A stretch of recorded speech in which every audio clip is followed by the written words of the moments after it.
So the past several days, I've been listening to the Hamilton soundtrack via YouTube, videos that people have uploaded containing parts or all of the soundtrack. I know I'm quite late on this. It was trendy several years ago already, but I'm just getting around to listening to it now, and I thought I'd make a video including some of my rambling thoughts on this. A few disclaimers right off the bat. One, this is not a review of the Broadway play because I never saw the Broadway play. I just have seen clips on YouTube and have listened to the soundtrack on YouTube.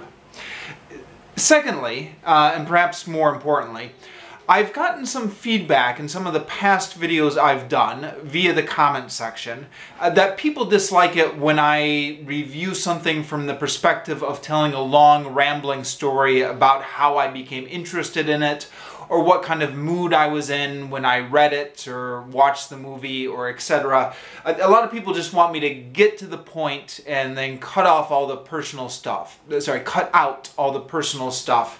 about how and when I became interested in it. I say that by way of warning because this is going to be one of those videos where I go on and ramble a lot about how I became interested in it and what state of mind I was in, etc. So be forewarned ahead of time.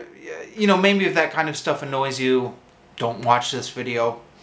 And then, lastly, I'm not really any sort of expert. So if I get anything wrong about the historical legacy of Hamilton, just please let me know in the comments.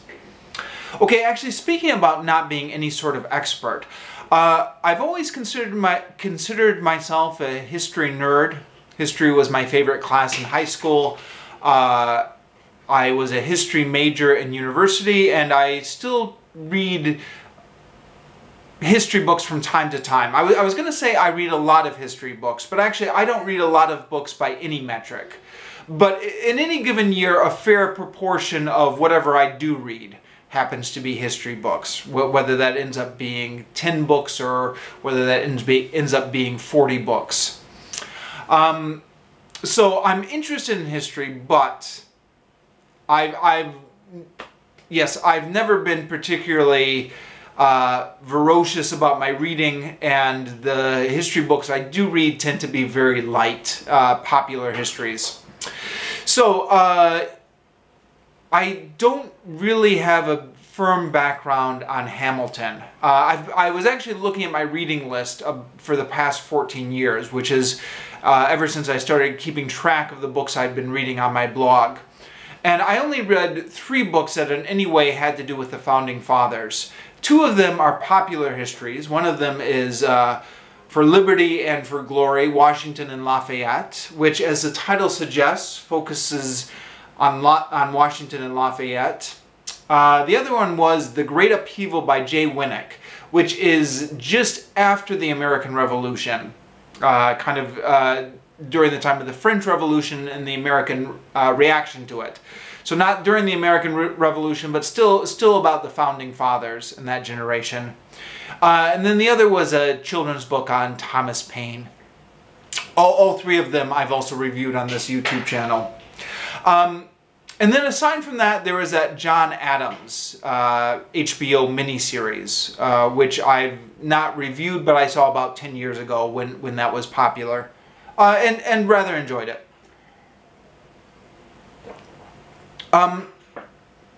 So yeah, to the extent I know about Alexander Hamilton, I think it's mostly what I absorbed out of my high school history textbook, and then on Wikipedia and stuff like that. That being said, to the extent I knew about him, I did at least know that he was Thomas Jefferson's rival. And Thomas Jefferson is somebody, again, I don't know a ton about, but somebody, to the extent I knew about him, was somebody I admired. I had this idea that Thomas Jefferson was the founder of American liberalism, or the forefather of the American liberal tradition. And being somebody who self-identified as being on the left when I was in my early 20s and idealistic, I thought that Thomas Jefferson was one of the good guys. and because Alexander Hamilton was opposing him, Alexander Hamilton was one of the bad guys. And that's, of course, that's an unhelpful dichotomy. But that's really all I knew, is that I liked Thomas Jefferson and I didn't like Alexander Hamilton because he was opposing Thomas Jefferson. And then there was that bizarre Hamilton-Burr duel. Now, this is one of those things that I think is fairly widely known. Most people know about it. Probably after this musical became popular, a lot more people knew about it. But it was always something that was fairly well known. And yet, I think it's one of those things that doesn't get talked about enough, about how bizarre this is. I mean, imagine this. Aaron Burr was the Vice President of the United States when he killed Alexander Hamilton. The Vice President of the United States killed one of the other founding fathers in an illegal duel, which I think essentially means it's murder. I know they were both willing participants in the duel, but duels were illegal. So it was murder or manslaughter, or, you know, something very serious in terms of how the code of the law. And then nothing ever happened to Burr. You know, according to Wikipedia, this was the end of his popularity after he killed Alexander Hamilton. But he still stayed on as vice president, still finished out his term as vice president, was not prosecuted. So, how bizarre is that the sitting vice president, I mean, it wasn't like it was a former vice president or a future vice president. He was the vice president at that time that he shot Alexander Hamilton. Just bizarre. And I don't remember this being talked about at all in my history classes. I don't remember my junior high school history teacher making a big deal out of it. I don't remember my high school history teacher making a big deal of it. I think it was briefly mentioned in my textbook. But yeah, I think most people of my generation became aware of the Aaron Burr Alexander Hamilton duel because of the Got Milk commercial, which is a famous commercial for its day in the early 90s. And if you're under 20, you may not have seen this, but people of a certain age will certainly remember this commercial. It's about this, the premise of the commercial, and again, you can search this on YouTube and watch it for yourself.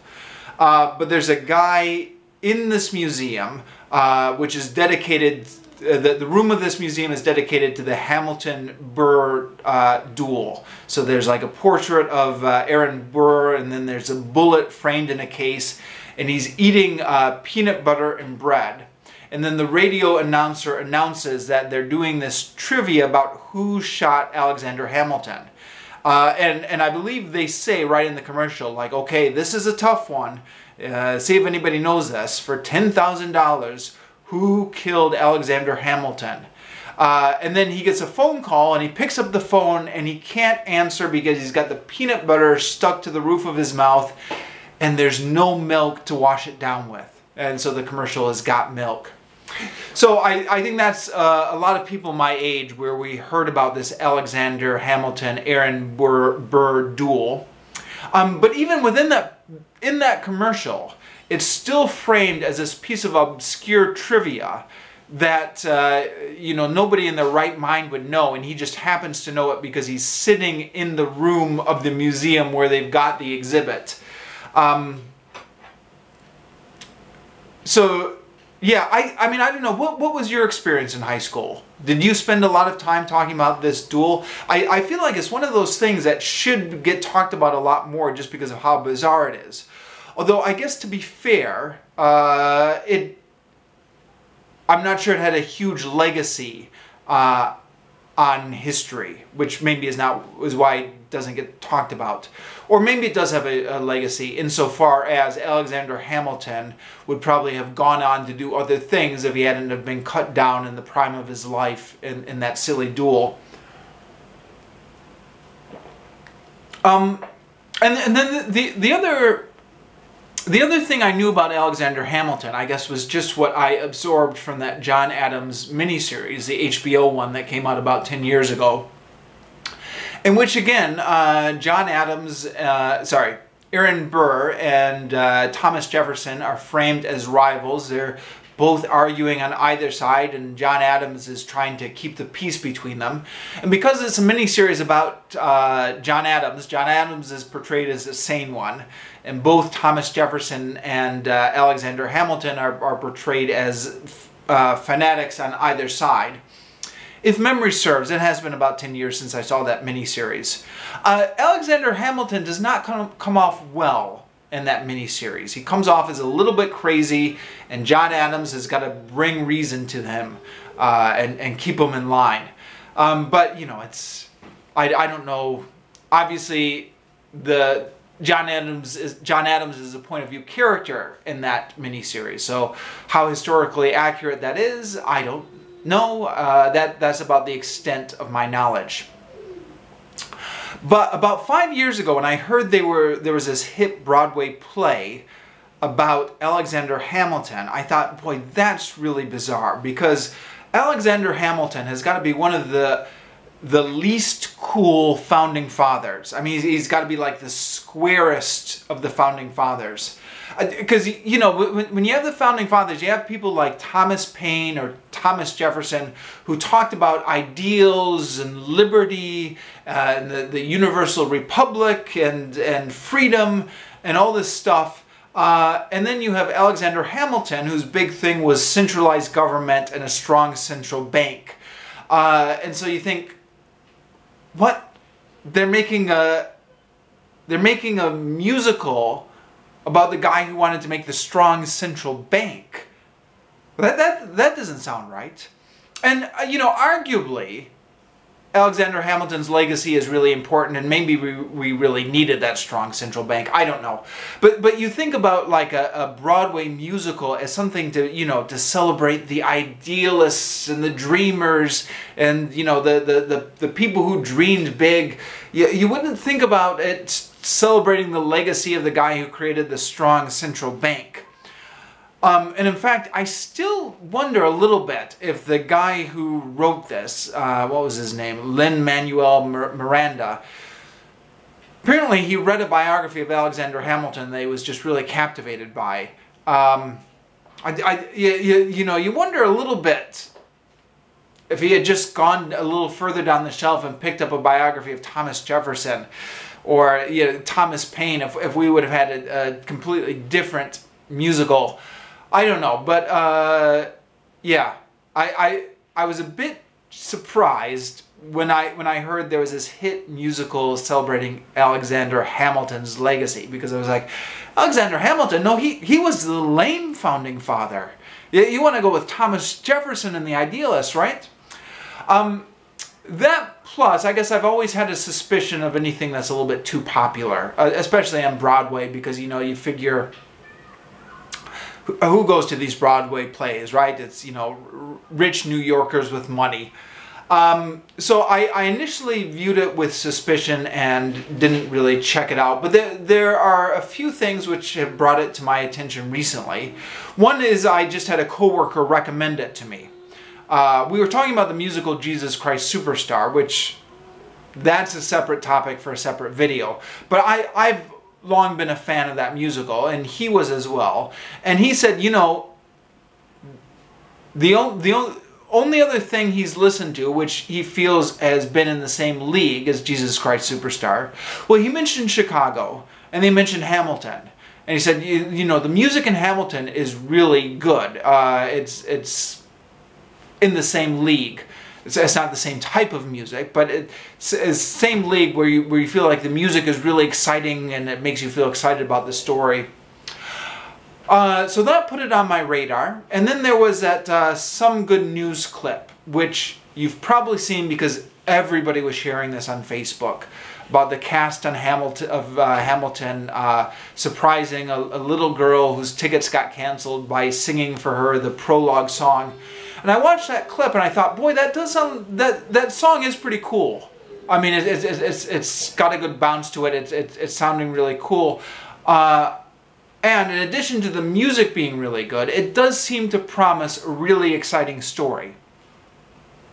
So I went to Wikipedia and I was looking up more about this musical, and sure enough, they said that there were some like cabinet battles between Alexander Hamilton and Thomas Jefferson, and again, being somebody who was vaguely interested in the Thomas Jefferson-Alexander Hamilton rivalry back from like my college days or my high school days, I searched those on YouTube, and they are really impressive. The bias, of course, is towards Alexander Hamilton because it's a musical about him, but the guy they've got playing Thomas Jefferson is really good. You know, if you search these clips and watch him on YouTube, he's just oozing charisma. He's just so cool. And even though some of the best lines go to the Alexander Hamilton character, because when they wrote the musical, it was sympathetic to him, guy who does Thomas Jefferson really does a good job with that. And you know, the rap battles or the hip-hop battles between them, you do have to admire the lyrics of them. There's a lot of rhymes going really fast, and both of the singers are using a lot of are very good. They're keeping up with the lyrics. They're using a lot of verbal dexterity, and it just sounds so cool listening to them. And they managed to fit the ideological battles between Hamilton and Jefferson into this rap battle. So you're listening to it, and not only are you admiring the rhymes, but you're also kind of engrossed in the ideological battle between Hamilton and Jefferson. And so at this point, I was pretty hooked. And I looked up a few more songs randomly, and then I ended up just listening to the whole thing off of YouTube. There are various videos you can watch off of YouTube, and I'll link to the ones I've been watching in the video description down below. But there's a lot of fans of Hamilton who, it turns out, have been making animated videos to accompany the music, and then somebody put together a compilation video which includes a whole bunch of different animated videos that other people have done, which if you watch them all the way through, is kind of like watching the whole musical. You know, if you're never going to get to Broadway, and I'm not, then that's a decent way to experience a musical. Other people have just uploaded the whole album, and you can just listen to it that way. I mean, you can get anything on YouTube these days. So, yeah, having listened to it all the way through, here I am with some thoughts in my review. I don't know how many minutes into this I've been yammering already, but yeah, I'll try and do a review here. So, it is very entertaining. I mentioned before, one of my coworkers compared this to Chicago. Chicago is, I saw the movie, the Richard Gere movie, and I enjoyed the music of Chicago, especially upon repeat viewings. But when I was watching that movie, I got so frustrated because I got involved in the story, but then they kept stopping the story to do these song and dance numbers, which is what you get when you watch a musical. But it's frustrating to watch it the first time. On repeat viewings, it's fine because, you know, repeat viewings, you already know where the story's going, so you're not so impatient to get to the resolution. Hamilton, to its credit, the songs advance the story. So you're not thinking, boy, I wish they would hurry up and finish this song so the story would get on. The song is actually telling the story of what's happening. So the ideological battles between Thomas Jefferson and Hamilton are happening in the song. The events leading up to the duel between Burr and Alexander Hamilton are happening in the song. And there are a lot of really upbeat songs that are really well done, fun to listen to. There's some really good stuff in there. There's also some really depressing songs in there as well. Now, in my opinion, as a drama, the second act suffers from the death of Hamilton's son.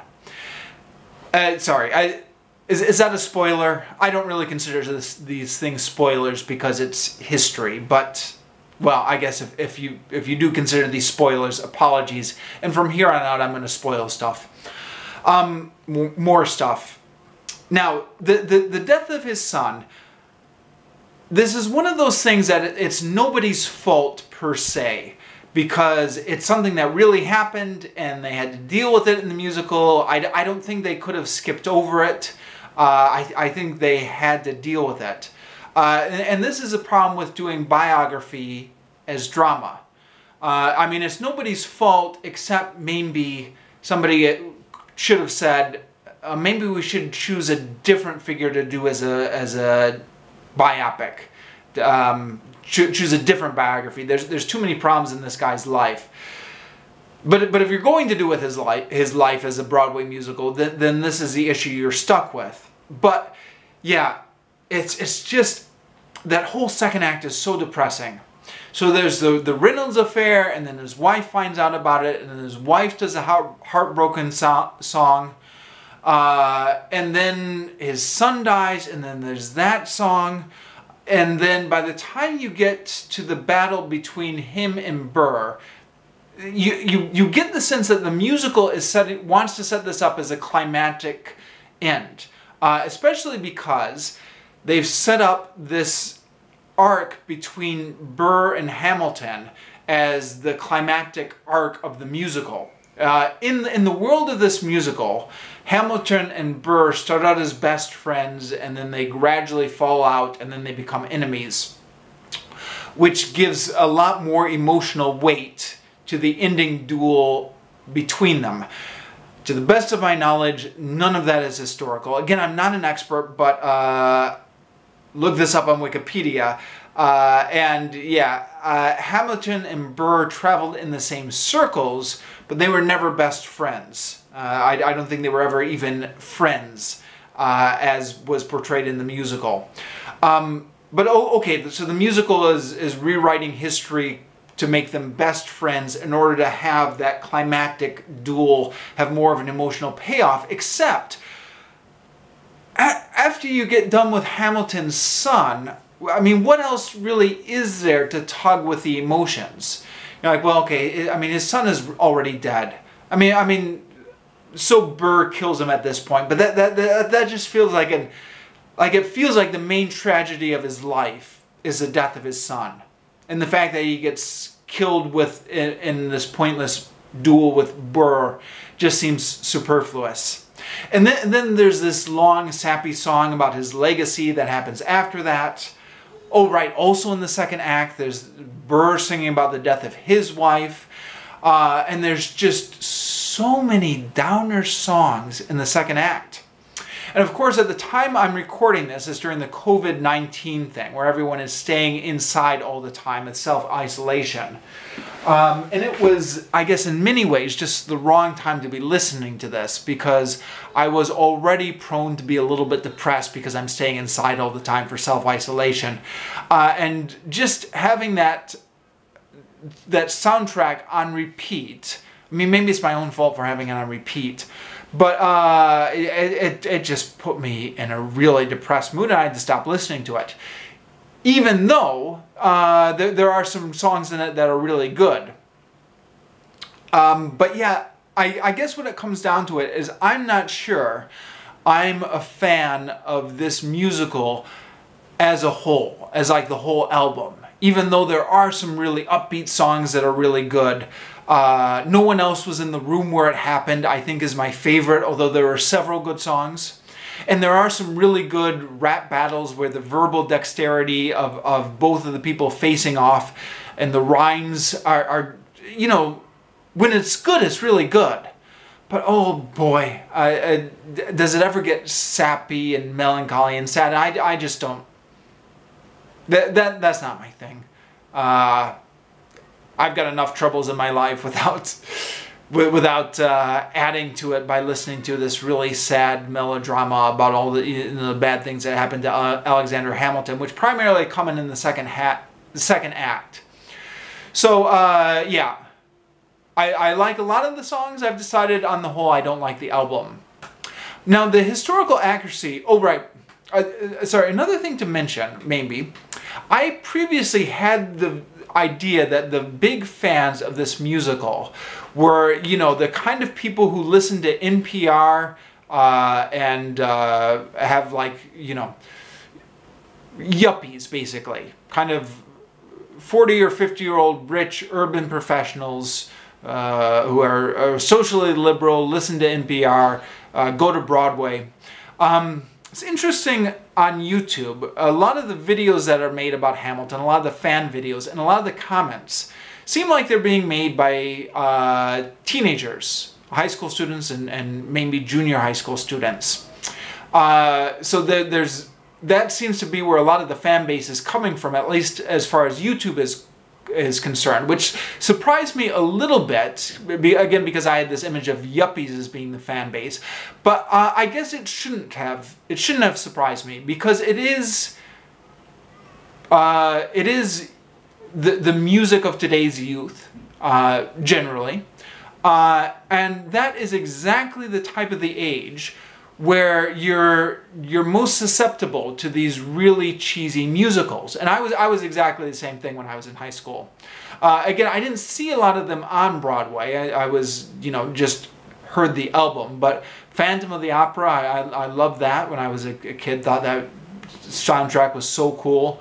Miss Saigon, what was it? Goodbye Miss Saigon or something like that. Again, never saw it, but listened to the soundtrack and was really captivated by it. Jesus Christ Superstar, which I've already mentioned, discovered that when I was in high school. Oh, West Side Story. I loved West Side Story when I was in middle school. Our music teacher introduced us to it. I listened to that over and over again. So yeah, that is exactly the type of age where you really like the music, and maybe you're most susceptible towards the emotions of a musical. So I feel a little bit silly being my age and reviewing something that seems to have a very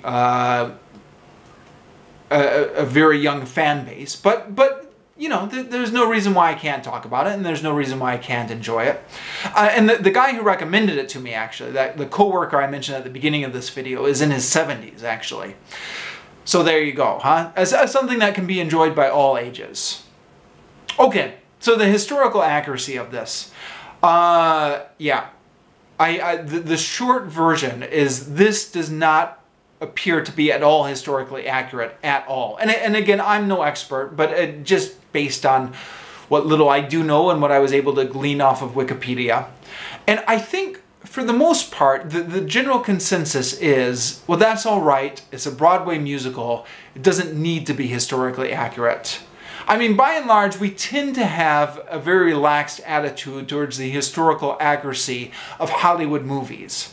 And now, in my opinion, it largely depends on the tone of the Hollywood movie. And then this is just my personal opinion, but, you know, something that has a more flamboyant tone, like Braveheart or Spartacus, I largely give it a pass on historical accuracy, because you get the feeling that the filmmakers were going more for the drama and the action more than they were going for the historical accuracy anyways. Something else like that Steven Spielberg Lincoln movie, or that Selma movie that came out a couple of years ago, those movies seem to have a much more serious tone, so I expect them to be more historically accurate. And when they're not historically accurate, I tend to be more critical of them. Now that's just my personal criteria. But something like a Broadway musical, where it's totally flamboyant in tone, where they're rapping everything, and where you don't really have a lot of space to do a detailed exposition. I mean, even in a 2-hour movie, you have to cut things out, make composite characters, and compress timelines. But in a Broadway musical, you really don't have time to get into anything complex, because everything's got to be turned into a song. So I think, by and large, people are very forgiving of the fact that this is not at all historically accurate. I think, by and large, people don't expect this to be historically accurate. I mean, I'm sure there's some high school kid out there somewhere who's taking... Sorry, I shouldn't pick on high school kids. I'm sure